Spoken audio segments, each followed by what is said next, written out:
everyone, today we are going to make a very authentic Bengali recipe called mulo bata. A literal translation will be mulo is radish, bata means paste. So radish paste, or in Hindi it will be mooli paste. So it is, I'm going to make a non-vegetarian version of this dish, but you can happily make a vegetarian version by skipping all the non-veg suggestions that I'm going to make today. So for making mulo bata, you will need mulo, radish. This is not the English radish that we get. This is mooli, white in color and long, bigger than a carrot. Looks like a carrot though. In addition, we need some mustard oil, red whole chili, nigella seed, or in Bengali which is called kalo jeera, or kalonji in Hindi, green chili, garlic paste, tomatoes chopped, finely chopped onions, turmeric, salt, red chili powder, coriander leaves for garnishing at the end. And what you can see here in between, I'm really sorry if it looks offensive to you, but this is a katla machir matha, that is katla's head, a fish head. Again, if my vegetarian viewers are offended by this, I'm extremely sorry. And if you want to make a vegetarian version of the dish, you can completely skip this. But in my house, this is a delicacy when we add machir matha to it. You can also add fresh chingri or shrimps to the same dish. So while I cook, I will let you know when you can add the shrimps to the dish or how you can completely skip. You just don't need this ingredient when you're making this mulo bata when it's vegetarian. This is very, very authentic, and I'm sure you will love it if you cook it. This is the main ingredient of our dish today, which is the mulo or the radish. Now, what I have done here is peeled the mulo and cut them into pieces and washed it. It is important to keep the mulo as dry as possible. The next step in making this recipe will be to grind this mulo properly in the mixie. I am going to use a wet blender because the dry blender does not give it the smooth consistency that I want. So I'm going to add some water to it, and in the process, while I'm cooking, I will make it absolutely dry. I have made a puree of the mulo. You can see it's nice and smooth. I have added some water to it. When we cook it, we're going to dry it, and this next step is for the people who make the non-vegetarian version of the food. So I have fried the fish head in some mustard oil. If you have prawns, you can, if you're going to use prawns or shrimps, you can also fry them slightly, not a lot, and keep them aside. Made the mulo bata. What I have done is put the mulo on the sieve, and I'm draining the excess water.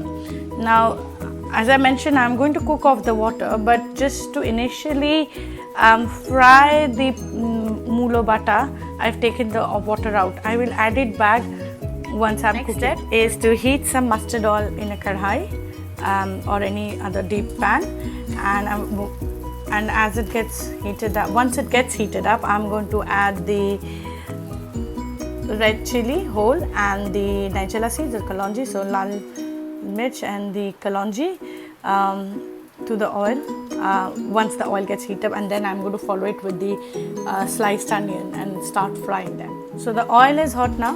I'm going to add the red chili first, and followed by the nigella seeds. You can see it's bubbling away. Now I'm going to add the onions and fry it until it's golden brown in color. Now the onion's been frying for some time. You can see it's nicely brown.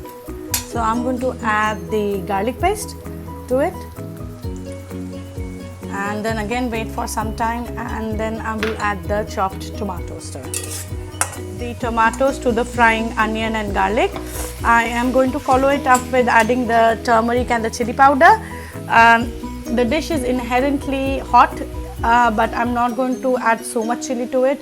So I'm going to keep the level of amount of chili in the dish quite low. but it's totally up to you. You can go all out if you are a chili lover.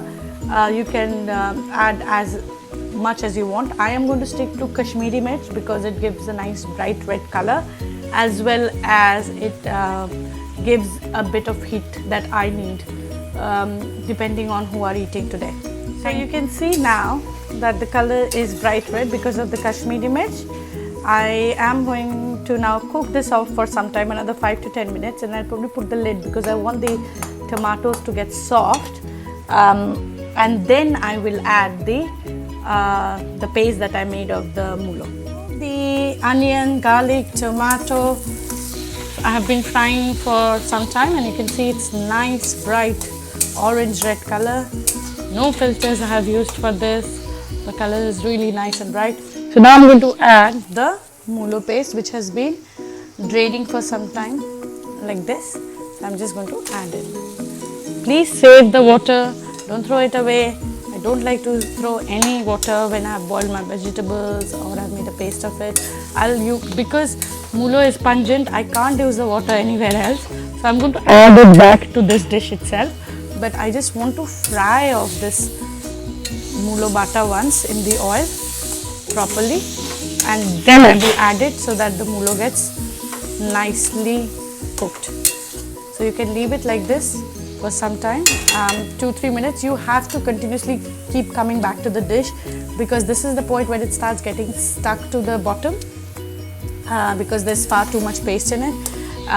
Mulo also has a tendency of soaking up all the oil. You can see there is no oil left now. You might have thought I've added too much oil, but there was a lot of vegetable that was going to follow it. So now I'm going to wait for the fire to do its magic and fry up the mulo for another few minutes, and keep coming and turning the mulo in few minutes time so it doesn't get stuck and I have a burnt dish to present to you. So now this has been frying on high heat for some time. You can see it's nicely mixed, and it's now coming off the plate. So at this point it's nicely fried. I can see it's been doing it, but I can't, and I've been turning it over every few minutes. So I'm going to add the water now and let this mulo bata cook on the lowest flame for next 10 to 15 minutes. So see, I've added all the water that I had actually initially drained. If you add the water in the first instance, then it doesn't, the mulo doesn't fry, it starts boiling. So I don't want that. I didn't want that. So I wanted the mulo to fry off a little. So now I've added that mulo water, and I will let this. So this is now, it's going to bubble up because of the water. So I'm going to cover it up and come back to it in 5 minutes time. You have to keep turning this as well, because otherwise, and lower the heat, otherwise it gets stuck. Mulo is a very pungent vegetable as such, but when you cook it, it becomes sweet. Believe me, if you have never cooked with mulo or a radish, try it. So now the mulo has been cooking for 5-10 minutes. I wanted to show you how it looks. So you can see the water is coming on the side. It is bubbling up. So I will just give a quick mix, and again keep it back on the low heat for another 5 minutes until I am sure that it has cooked. Now the mulo bata has been cooking for about 10 minutes. I'm opening it, and you can see the water has even reduced and the color has become a little darker than the previous 5 minutes ago. So I'm going to now uncover this. I do not want to be covered anymore because the mulo should be cooked by now. The longer I keep it covered, the longer it will take for the water to get evaporated. So now I'm going to put it on a medium to high heat, and now I can't leave this at this point. I have to keep standing here and keep on turning it so that it doesn't get stuck. After about 5 to 10 minutes, and I'll show you how it looks, this should be done. At this point, I am going to add some salt to it.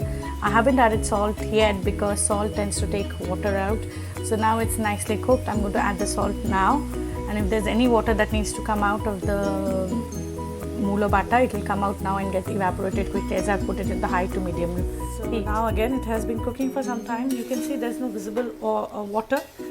that has been evaporated. I have added the salt to it as well. Be very careful when you add the salt because anything like this, like a paste and a butter, tends to get salty very quickly. So you need to add a little bit, taste it, and add more depending on your taste. So there's no water in it, but it is not yet done. It will be very. It is going to be a very tight in texture when it's done. So I'm going to keep it again on the high to medium heat and keep turning it like this so it doesn't get burnt at the bottom. Now this has been cooking on the high heat for 10 minutes, and you can see if I don't keep turning it, it's getting stuck. For my vegetarian friends and viewers, this is done. You can see it's becoming like a dough ball. You can just, it's like a nice tight paste. What I was mentioning earlier, there's no water. You can continue to fry this off for another 5-10 minutes and become really tight, but I tend to stop it at this point. What I'm going to do is, if you're going to have a vegetarian version of it, you can add the coriander at this point and turn off the heat, and that's it.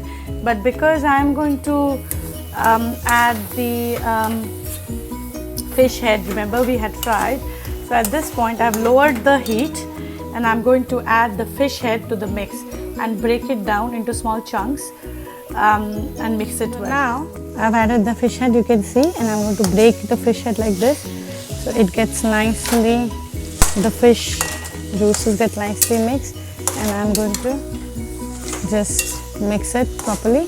What I'm going to do is let the fish head be in this for another 5 minutes, and so just to ensure that all the fish is nicely cooked with the mulo and it incorporates all the spices, and then turn off and add more coriander to it.